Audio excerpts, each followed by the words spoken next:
Hello friends, today we are going to see some more MuleSoft interview questions. So let's start. Getting into the first question. What are the message sources in Mule ESB? Message sources in Mule are usually endpoint connector elements which provide connectivity to a specific external source either via a standard protocol such as HTTP, FTP, SMTP, or a third party API such as Salesforce.com, Twitter, or MongoDB. Second question. Name the various ESBs that are in the market. There are different ESBs in the market, both licensed and open source. Some of them are JBoss Fuse ESB, Mule ESB, and Talent. We are going to learn what are the core principles of ESB integration.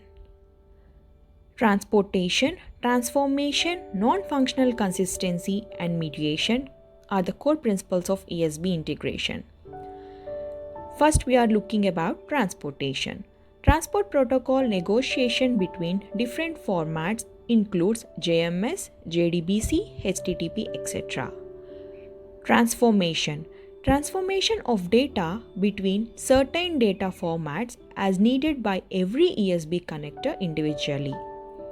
Non-functional consistency. The way monitoring and security policies are applied as well as implemented should be consistent. Mediation.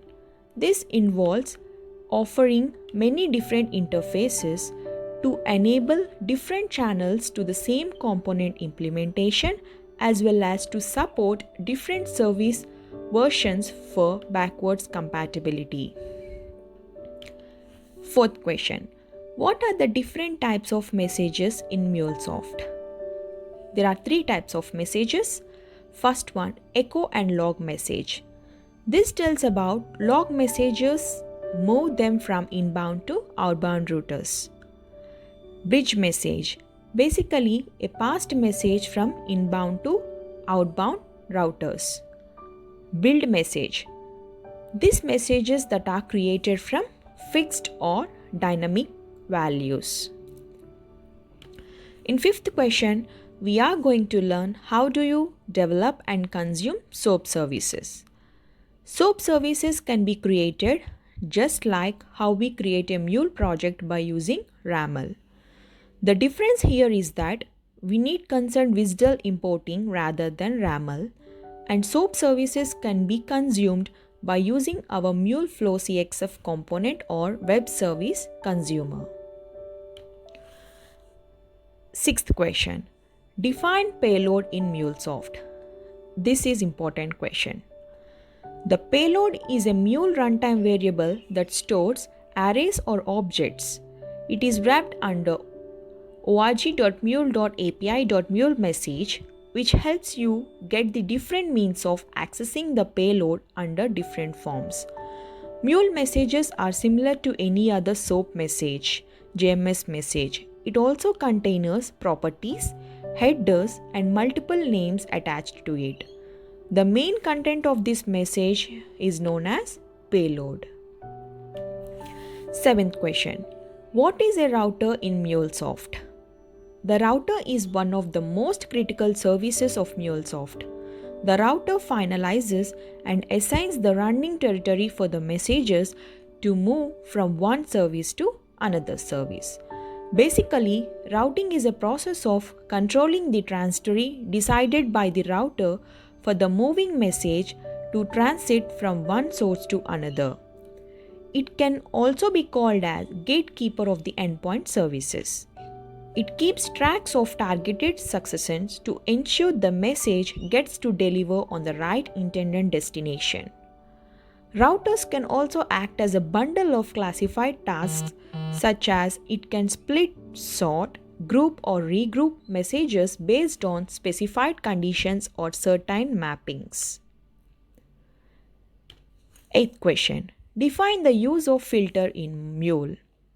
Filters are the most powerful capability given to the routers to make smart decisions on the message delivery or request and response environment.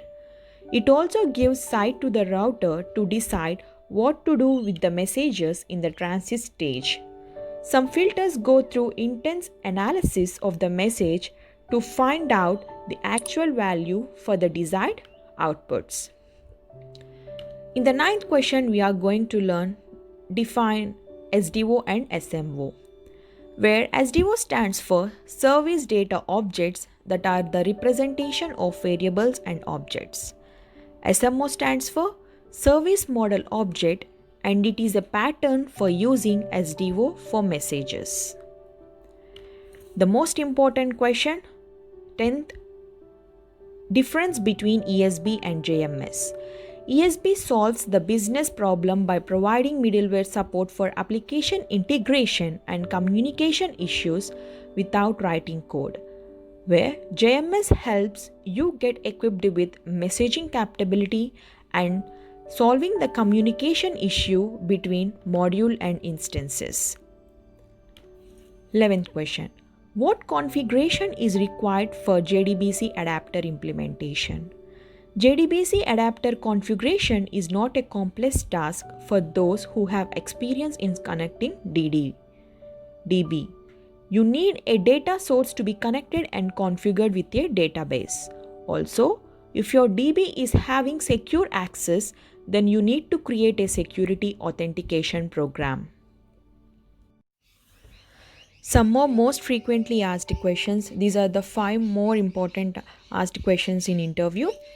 The first one comes with differences between Mule 3 and Mule 4 and what are the changes. Second one, tell me about some HTTP status codes. Third one, benefits of MuleSoft. Fourth one, differences between on-error propagate and on-error continue. Fifth one, did you get a chance of exploring error handling in Mule 4? These are the most frequently asked questions in interviews. I will come up with few more important questions in next video. Please subscribe to my channel and keep learning. Thank you.